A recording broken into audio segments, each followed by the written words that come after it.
Donc voici la pièce du col. Vous allez maintenant la replier endroit contre endroit et on va coudre à cet endroit-là, à l'extrémité, à la surjeteuse ou à la machine à coudre. Ma bande de colle est assemblée par ses extrémités. J'ai écrasé la couture au fer. On la replie en deux, hop, envers contre envers. Et là encore, on marque le pli au fer à repasser. Donc je l'ai déjà réalisé. On va maintenant positionner la bande de colle au buste. Donc on place le buste endroit vers nous. La couture du col est positionnée au niveau du milieu dos. Donc vous placez votre bande, vous l'assemblez au buste avec une épingle ou des pinces, comme vous le préférez. Ensuite, vous avez les crans repères là qui vont à la ligne d'épaule. Hop, de même de l'autre côté.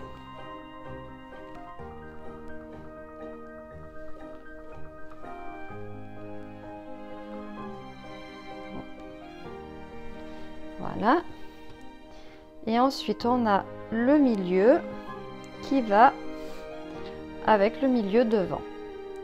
Donc, vous remarquez que la bande d'encolure est plus courte que le col, ce qui est normal parce qu'elle est faite pour resserrer le vêtement. Là, maintenant, on va coudre. Donc, moi, je pars toujours d'une épaule.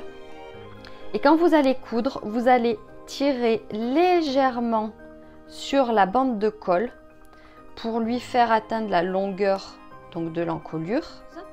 Vous voyez, je tire légèrement sur le col pour faire atteindre la bonne longueur. Je tire aussi régulièrement.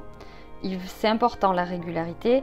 Et finalement, c'est le fait d'avoir partagé le col en 4 quarts, c'est ce qui va nous permettre d'être régulier.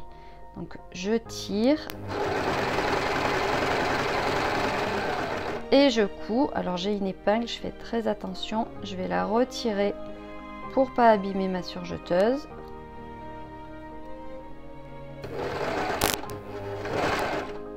Voilà, j'arrive au deuxième quart et là vous voyez, hop, je tire mon col, je mets bien bord à bord le col et l'encolure et je continue.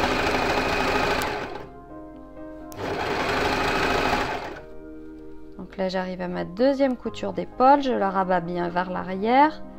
J'ai mon aiguille, hop, que je recule pour pas abîmer ma surjeteuse. Et voilà, et vous continuez ainsi pour faire tout le tour du col. Donc voilà, ma bande d'encolure est posée. Je donne un coup de fer et je rabats la couture vers le buste. Et on va voir maintenant comment poser la bande de propreté du col.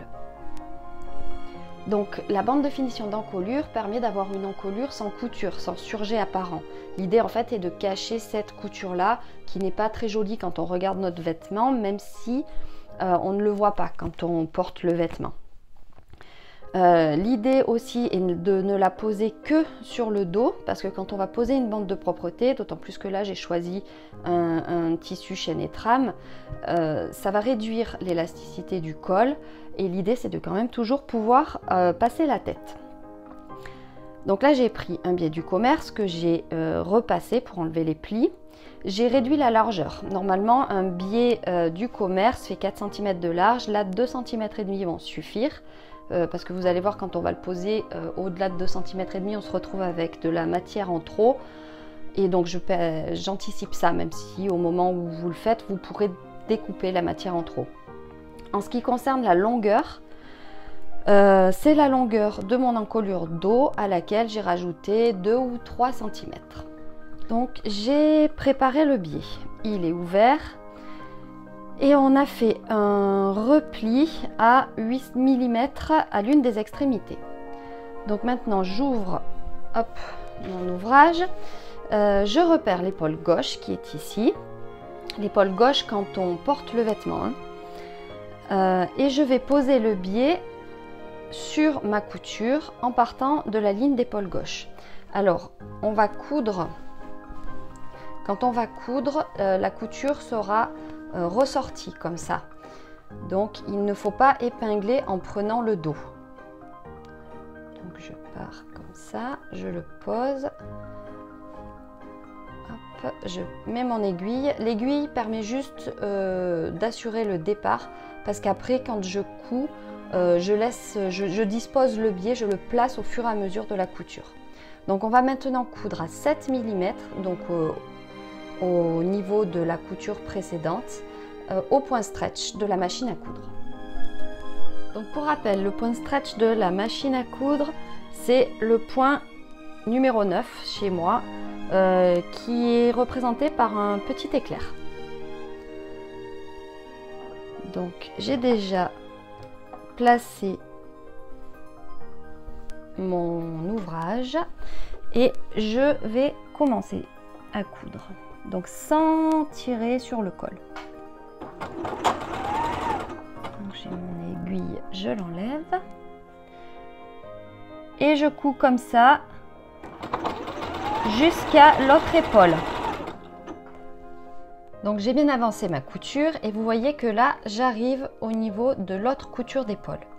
Donc je vais replier hop, mon biais comme ça au niveau de la couture d'épaule et je termine ma couture. Voilà. Donc je suis désolée, mais j'ai pas fait attention quand j'ai fait la vidéo précédente. J'étais tellement concentrée sur ma couture que j'ai pas vu que mes mains cachaient ce que je faisais. Donc ce que je vous expliquais, c'est quand vous arrivez à ce niveau-là de votre couture, à peu près 5 cm de la fin, vous arrêtez, vous faites un repli du biais, vous le repliez de telle sorte que le pli arrive au niveau de la couture d'épaule et vous poursuivez votre couture jusqu'à la fin. Voilà. Le repli là doit faire au minimum 5 mm, sinon après ça va être compliqué. Et si vous avez trop de matière, vous découpez. Donc ce que je fais maintenant, c'est hop, on rabat la marge de couture vers le buste et on va replier le biais de telle sorte qu'il prenne notre marge de couture en sandwich. Hop. On va mettre un petit coup de fer pour que ce soit bien propre et on peut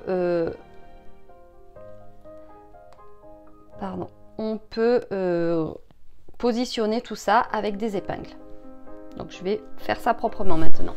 Donc voilà, j'ai replié, repassé mon biais, j'ai fixé tout ça avec des épingles et maintenant vous avez deux solutions. Soit vous le maintenez à l'aide d'une couture invisible à la main, soit vous réalisez une couture à la machine à coudre et au point stretch. Donc si vous décidez de faire à la machine à coudre, il va bien falloir piquer au ras du biais, vraiment au bord. Donc je vais doucement pour réaliser cette couture, pour essayer d'être bien minutieuse.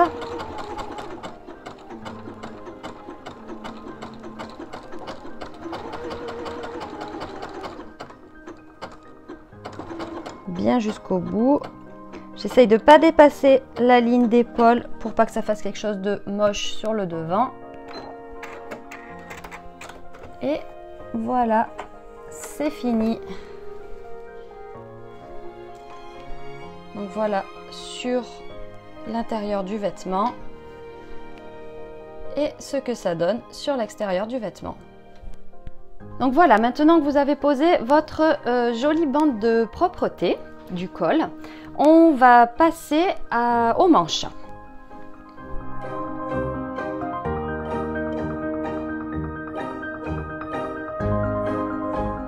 Voyons tout d'abord comment monter le col pour la version B.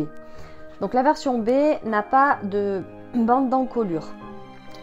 Pour créer le col, il va falloir qu'on pose un biais d'encolure invisible. Donc pour ça, on a besoin de notre biais Donc comme tout à l'heure, vous voyez, replié en deux, on a un côté qui est un peu plus large que l'autre. Vous voyez que la partie qui est dessous dépasse d'1 cm par rapport au côté qui est au-dessus. On va aussi avoir besoin pour créer la bride de boutonnage au choix, soit un petit bout d'élastique de 6 cm de long, soit on crée la bride avec un rectangle de tissu, donc qui fait 6 cm par 3 cm. Ce rectangle, on va le plier comme si on pliait un biais en fait, on le plie en deux dans la longueur, pardon, et à nouveau en deux, comme ça, hop. Et là, il va falloir créer une piqûre nervure, c'est-à-dire une couture au ras du bord. Et donc, on verra tout à l'heure ce qu'on en fait. Donc, première chose, avant de poser mon biais, je le prépare, c'est-à-dire que je l'ouvre et je crée un repli de 1 cm à l'une des extrémités. Ensuite, je recrée les plis de mon biais et je vais le placer sur mon encolure. Donc voilà, j'ai ouvert mon ouvrage. On a l'endroit du tissu contre nous. Donc on va commencer par poser le biais sur le côté droit du dos. Là, on va ouvrir le biais. Voilà.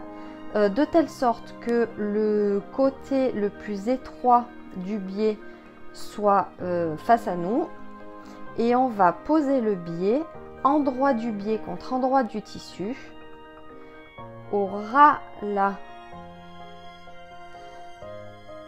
On est vraiment au ras du milieu dos. Je fixe avec une épingle. Et maintenant, on va coudre à 9 mm, c'est-à-dire dans le sillon là du pli. Donc une petite astuce lors de cette étape, moi j'épingle pas le biais. Je le positionne au fur et à mesure sans tirer sur le tissu pour le redresser. En fait, on va avancer tout doucement, 2 cm par 2 cm, pour suivre la courbe du tissu et positionner le biais au fur et à mesure. Là, il ne faut surtout pas tirer sur le tissu, il faut respecter les courbes pour avoir une jolie encolure. Une fois qu'on aura fait ça, on crantera et c'est ce qui permettra d'avoir un joli arrondi. Donc là, c'est parti pour la couture. J'ai commencé à poser mon biais et vous voyez que là, le biais aurait tendance à aller tout droit. La courbe de mon encolure est ici. Donc ce que je fais, c'est que je tire légèrement mon biais pour le faire aller le long du bord du tissu. Et avec la machine, j'avance doucement pour suivre l'arrondi de l'encolure. Hop, quand j'arrive à mon doigt, je recommence. Je prends mon biais, je le pose doucement, je tire dessus pour le poser le long de l'encolure. Si je vois que j'y arrive pas, je fais vraiment par petits bouts. Et là, j'avance tout doucement. Voilà. Donc, je suis presque arrivée au bout. Hop, je continue. Donc j'insiste, hein, on tire sur le biais, on ne tire pas sur le tissu. On tire sur le biais, on ne tire pas sur le tissu. On avance. Donc vous voyez, là j'arrive quasiment au bout. Je vois, pousse un peu le tissu, je vois l'autre extrémité de mon milieu dos.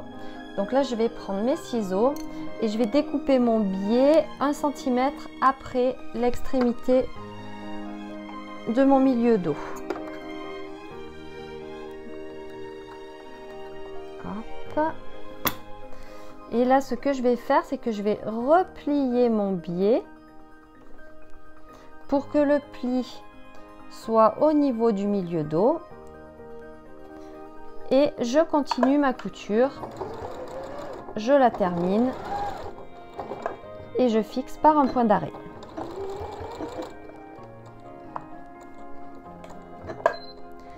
Voilà, on a cousu le biais à l'encolure. Donc là, je retourne mon ouvrage pour avoir l'envers du tissu vers moi. J'ai rabattu la marge de couture vers le biais. J'ai aussi dégarni. Dégarni, ça veut dire que j'ai découpé une partie de la marge de couture. J'ai enlevé 2-3 mm pour avoir moins de matière dans mon biais d'encolure.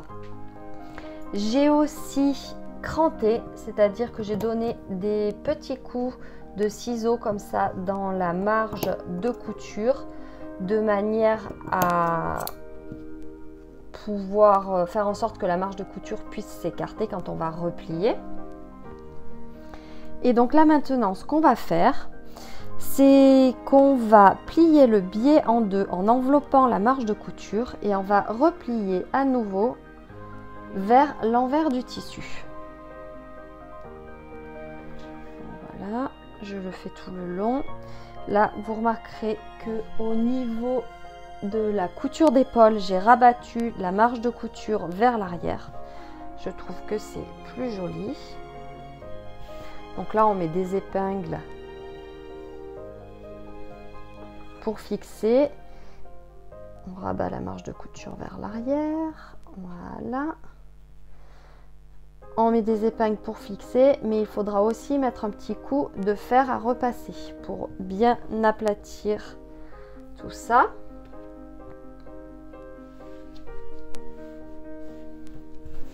Voilà. Et là maintenant, on va placer la bride de boutonnage.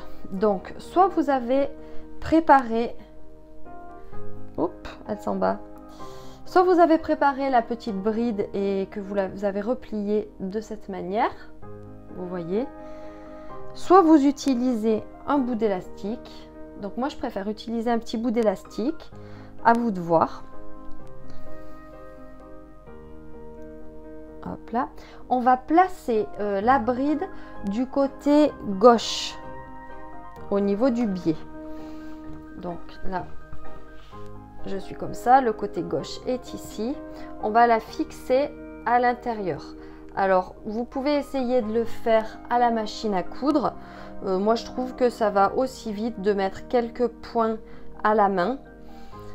Et une fois que vous avez placé votre bride de boutonnage là, il vous restera à réaliser la piqûre tout le long là pour fixer le biais d'encolure. Donc je vais faire ça, je vous montre le résultat après. Voilà, mon biais d'encolure est posé. Donc on voit la piqûre nervure là tout au ras et tout le long du col. Ce que je voulais vous montrer aussi, c'est que vous voyez quand j'ai replié le biais vers l'envers, une partie du tissu est rabattue aussi vers l'envers, ce qui fait que quand on regarde du côté de l'endroit, le biais est totalement invisible. Donc voilà, là j'ai inséré ma bride de boutonnage. Il me restera à coudre un bouton en face, mais ça je le ferai à la fin. Et maintenant on va passer au montage des manches.